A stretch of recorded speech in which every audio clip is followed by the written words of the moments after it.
Hello, my YouTube family. Manipuri homemaker channel में हम बुता रहा हम चरी मैं आऊँगा सीधे चिकन जाब सिंगी तारे रेसिपी से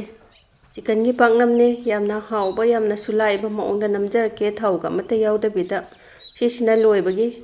मसका जे हाउदोंग मान ब्रेन बियो मैम दुगा सौगी थोंबा माने चिकन पाकनम ने सुमाइना पारे मथेल से इंखोल दे सुमाइना मरो पांग हुजब से हम नुआई को हेकनिंग बा मतम दे हेक पयारे fresh ओइरे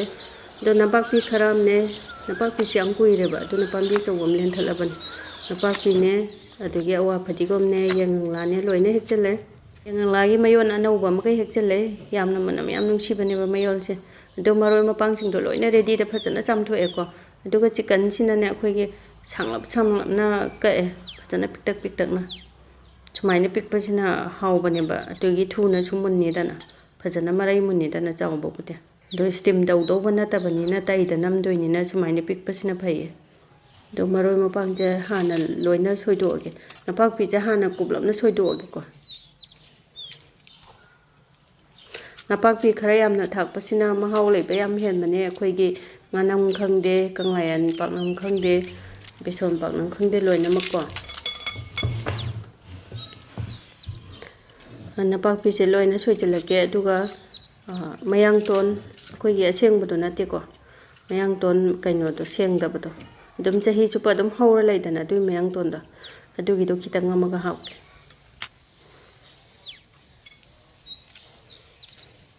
dege ngasai ge awa phatikom do du muk soijalage कोई सुमाइना मरोय मपांग लोय सुना हापसे महौ याम लेबनेबा दुना चिकन ग ओइरे मरोय मपांग जे सुना हापियो को सेमदे तो गसाइगे यंगंगलागी मयोन अनौबदो सुमाइना बेसन पाकना मोइगेरा कंगायनदा ओइगेरा दम सुगुम्बा मयोन से हापा मनम याम नुंसिबने महौ लेबने मोरो तेकपसे तरामो मगा सोइजनगे अदो अखोइगे चिकन गे पाकनम सिदे अंगांगना दुम पामीदनको अदुदुना अंगांगना चागदौबा मोरोक चाबा ngamdaba ओरगदि मोरोक से याम थाकपिरुनुको दुम आइगी चांगजिदे अखोइगे हन्ना चानबा दुम सारप तौबदुनेबा तेलौ सि तंखाय हमतंग सोइजनगे दुवा सिंगसे मनाव अमा सुमाइना सुरगा हपजनगे दो मरु मरांग से जीरा मपुमदने स्पून नम सुमाइना अखोइगे तखाइबसे ग्राइंडर द तकपतो नतबा सुमाइना सुबसे मनम याम नुसिरगा महौ लेबनेबा दो कबो कबो पोरमना सुदोए दो सिंगसिगा सुजलगे दो मयाम सो तुम चाबिरंगने सुमाइना यनगे पाकनम नमगा दो कई कई थागा कमाइना तरोगा महौ से याम लेगे हाइबदुसु नॉलेज तो शेयर तौमिनसे आइगी सो तुम हाउबनेबको दो मयाम सो तुम ट्राई तौबियो सिंगसे फजना तोइरे हपचलगे दुना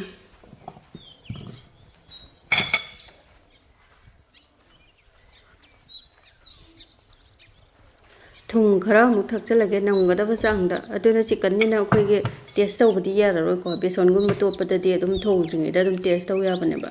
अदो चामच अमगा खितंग तंखाइ जु फबातबा मा हापे अदुगा सिगी रेड चिली पाउडर से पैकेट मचा से मगा हापगे रुपा 5 पीबदो देगी फटिगो मरु पौरमना तखाइबने स्पून अमगा हापे दुसी हाना फजना उंतंग अखोइगे फजना नखाइगे को फजना मरै मुन्ना मनुंग यौना फजना नखाइरगे मनंगजे खुनुंग सेम तौजानि सुमाइ नाइबसे अखोइगे ngari ga hapaga beson paknam da sunai bada manam nuksibada adumaina yam nuksi sichu do morok che jik packet ama hapi do adum phajana sa doini ko si se koi chicken noi benina kitang sarap ta honge na hapani do angang jaga da boirati loi hapiru no ba do chicken je half kg ni ko ngasai ge kakthal aba chicken do du loina ma ka hapjalagi duga chabada nungai na ba khoi ge magi bon sing do loi lauthok kharabani ko do adomna semba matamda su bon sing to lauthok piyo natragadi nungai roba do black pepper se spoon tangkhai amaga hape gun maru asubani ko सिसो अखोइगे महौ याम लहनबनेबा ngari kai ka haptabani na maru marang che kitang hapaga sumaina oina semaje chicken side duga chicken si chu phajana maroi sing je ka phajana nam phajana to thoage ko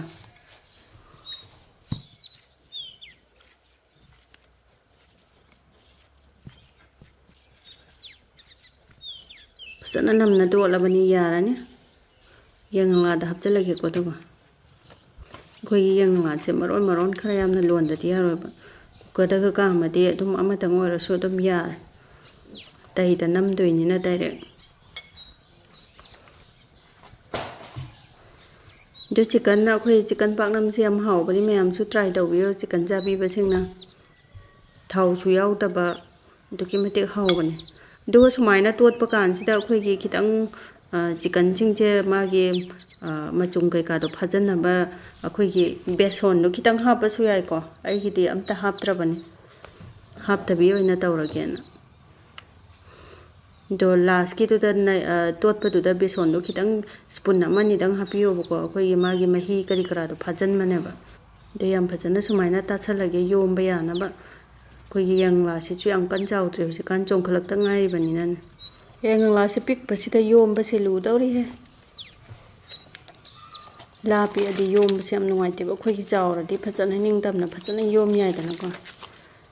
ꯑꯗꯨꯅ ꯁꯦꯒꯥꯏꯔꯗꯤ ꯌꯨꯔꯗꯤ ꯑꯃꯨꯛ ꯌꯥꯔꯣꯏꯗꯣꯏꯅꯤ ꯌꯣꯝꯕ ꯌꯥꯕ ꯂꯣꯏꯅ ꯌꯣꯝꯖꯜꯂꯒꯦ ꯑꯗꯨꯒ ꯇꯩꯁꯦ ꯉꯁꯥꯏꯗꯒꯤ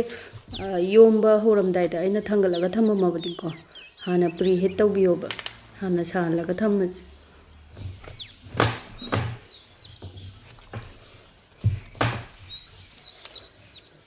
ꯌꯣꯝꯕꯗ ꯈꯨꯋꯥ ꯑꯃ ꯇꯧꯋꯦ ꯍꯥꯞꯆꯤꯜꯂꯒꯦ ꯍꯧꯖꯤꯛ